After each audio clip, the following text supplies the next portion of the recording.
राम राम, जय माता दी। आज शरद नवरात्रि की अष्टमी और माँ को भोग के रूप में खीर, काले चने, हलवा, पूरी, फ्रूटी और फल, साथ में दक्षिणा। यानी कि जो हलवा है वो मंगल और सूर्य का, पूरी मंगल बद की, केले जो है केतु के, खीर चंद्रमा की, और इसके अलावा नारियल जो है वह कार्तिक महाराज का प्रतीक है, जो माँ दुर्गा के दूसरे पुत्र थे, सबसे बड़े पुत्र थे, गणेश जी से भी बड़े। तो जब गणेश जी को प्रथम पूज्य बनाया गया तो कार्तिक महाराज नाराज़ हो गए। तो माँ ने कहा जब भी कोई पूजन होगा तो वहाँ पर आपका स्थापना ज़रूर की जाएगी नारियल के रूप में। तो ऐसा स्कंद पुराण में लिखा है, जो नारियल स्थापित किया जाता है वो हमेशा कार्तिक महाराज होते हैं। तो जोत जो है वो सूर्य की प्रतीक है, जिसमें मंगल की किरणें निकलती हैं। तो जो मंगल की किरणें हैं वह भी राहु के अंधेरे को दूर करती हैं, यानी कि जो माँ की जोत जगाई जाती है उसमें से जो राहु महाराज का अंधेरा है उसको दूर करने के लिए ही चढ़ाई जाती है। ये चुनरी जो है केतु की होती है, ओढ़नी जो है वो केतु की होती है, लाल रंग मंगल का, और किनारा गोटी बृहस्पति का, गोल्डन कलर का। यानी कि हर चीज़ के पीछे एक लॉजिक, एक साइंस है हमारी सनातन सभ्यता में। ऐसे नहीं है। जो चंद्र महाराज की खीर है, केतु का फल है जो ठीक करता है बुध ग्रह को, मंगल बद की पूड़ियाँ हैं जो तेल में तली जाती हैं, सरसों में तली हुई या देसी घी में तली हुई वो अलग चीज़ आ जाएगी, लेकिन सरसों के तेल में तली हुई मंगल बद की पूड़ियाँ हो गई। और हलवा जो है सूर्य और मंगल का, और काले चने शनि महाराज के, जो फ्रूटी फल है वह आर्टिफिशियल हो गया राहु महाराज का, तो उनको वो भी चीज़ दे। दक्षिणा जो है नगद धन वह चंद्रमा का आ जाता है। तो ये सब चीज़ें माँ को चढ़ाई जाती हैं। चढ़ाने का मतलब है कि हम ग्रह को अपने ठीक कर रहे हैं। मैं आपको पहले भी कह रहा हूँ कि हमारे सारे सनातन त्यौहार, सभ्यताएं सभी साइंस पर आधारित हैं। तो ये जो देखिए जोत जो जगाई जा रही है ये सूर्य की प्रतीक है। सूर्य भी चमकता है और जोत भी रोशनी ही पैदा करती है। इसमें जो किरणें निकलेंगी वो अंधेरे को दूर करेंगी, जो संध्या का समय राहु को होता है उसको दूर करेंगी।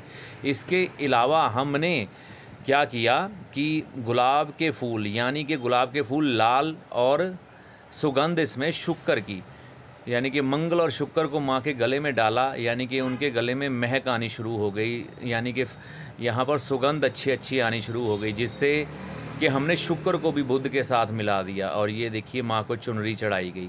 तो ये नवरात्रि पर सारे उपाय करके बुध ग्रह को ठीक कर लिया जाता था। कारण यही है कि इस समय में बीमारियों का समय होता था। तो बुध ग्रह में से, क्योंकि बुध गोल दायरा है और गोल दायरा पृथ्वी का है, और पृथ्वी के दायरे को घुमाने वाले राहु और केतु हैं। इसमें हमने सिर्फ केतु को ठीक किया, क्षमा कीजिए, इसमें हमने सिर्फ राहु को ठीक किया। केतु तो ठीक चलेगा ही। ये देखिए नारियल चढ़ा दिया, ये कार्तिक महाराज का प्रतीक है। तो इन चीज़ों को चढ़ाने के बाद हमारे ऑटोमेटिकली ग्रह ठीक हो जाते थे। यानी कि बुध ग्रह में से राहु के जो शरारती तत्व होते थे, जो हमें ख़राब करते थे, वह सभी इसमें से निकल जाते थे। तो ये माँ का भोग माँ को लगवाया गया। इसके बाद माँ की आरती की गई, माँ के आगे हम नतमस्तक हुए, उनको अपनी भावनाएं अर्पण की, यानी कि आध्यात्मिक तौर पर वहाँ पर बृहस्पति भी आ गया। तो बृहस्पति के आने के बाद ये जो दिया माँ को दिखाया गया ये सूर्य का है। और अब आगमन हुआ माँ का बाल रूप में। 9 साल तक की कंजकें शास्त्रों के अनुसार अच्छी कही गई हैं, क्योंकि 9 साल से ऊपर की कंजक को कई बार मासिक धर्म की आने की संभावना रहती है। तो इसलिए शास्त्रों ने कहा है 9 साल तक की कंजक ही बिठाएं। तो उनका पहले हमने पैर धुलाकर स्वागत किया। पैर एक टब में धुलाए गए ताकि जो माँ का अमृत है वो लोगों के पैरों में ना आए, क्योंकि चरणामृत बन जाता है वो। जब बाल रूप में हम माँ का पूजन करते हैं तो वह चरणामृत बन जाता है। जब उसे हम ज़मीन पर ही धुला देते हैं तो लोगों के पैर उसमें पड़ते हैं। तो मैंने बड़ा सा टब लेकर उसमें पैर धुलवाए। उसको बाद वो चरणामृत मैंने किसी पेड़ के ऊपर चढ़ा दिया। तो उसके बाद कंजक देवी हमारे अंदर बैठी आकर। तो माँ 35 या 36 की संख्या में हमारे घर में विराजमान हुई। इसमें लैंकड़े भी थे।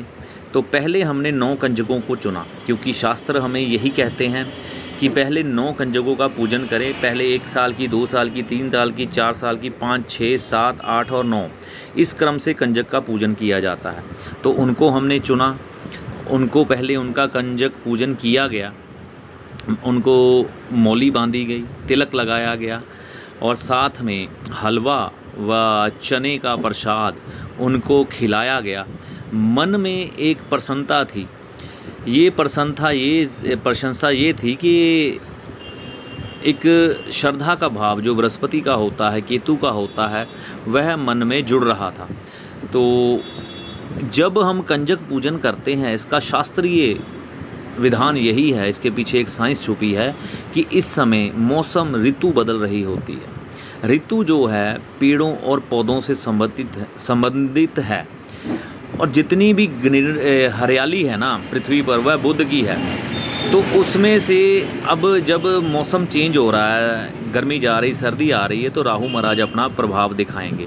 तो इसमें से बुध में से हमने राहु निकाल कर केतु रख लिया, क्योंकि केतु धार्मिक कार्य भी है। तो इसके बाद माँ के ऊपर, माँ के जो स्वरूप हैं, छोटी छोटी कंजक देवियाँ, उन पर गुलाब के फूलों की पंखुड़ियाँ बिखेरी गईं, सुगंधित वातावरण बन गया और बच्चों का रूप भी, माँ का जो रूप है वो भी प्रसन्न हो गए, हंसने लग पड़े, क्योंकि जब परफ्यूम आप किसी पर छिड़केंगे तो खुश तो होगा ही।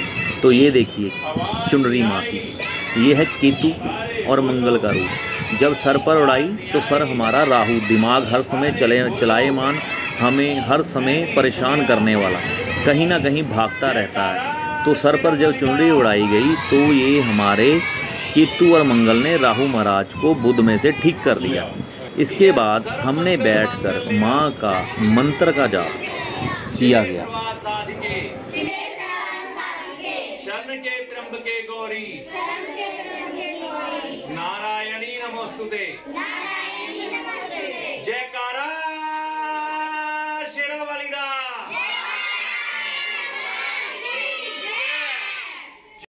तो आज अष्टमी की जो पूजा थी वो तो समाप्त हो गई। जिन्होंने नवमी करनी है वह ये त्यौहार मना सकते हैं।